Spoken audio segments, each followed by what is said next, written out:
In today's video, I'm going to teach you how to restart your Netflix membership. To begin, open Google Chrome and go to netflix.com as your account. This page takes you directly to your account settings, which is where you can manage your membership and billing details.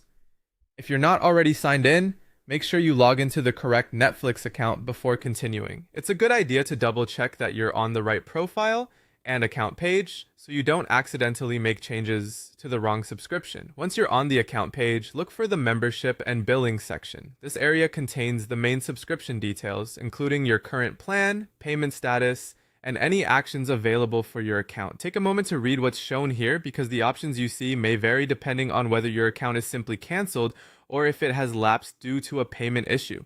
If your account is currently canceled, click the Restart Membership button. This option is typically displayed clearly within the membership and billing section when Netflix allows immediate reactivation. Selecting this will begin the process of turning your membership back on so you can regain access to streaming. In many cases, this is the fastest part of the process, but it's still worth reading any on-screen messages carefully so you understand when billing will resume and what plan will be reactivated.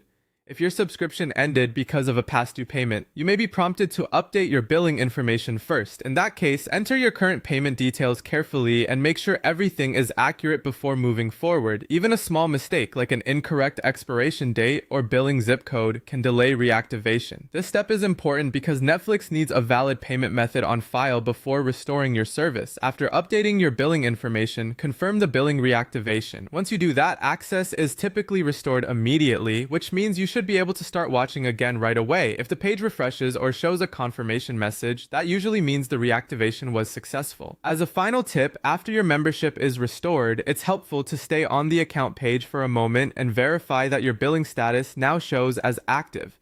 That quick check can save time and make sure everything went through properly, and that's how to restart your Netflix membership in just a few simple steps.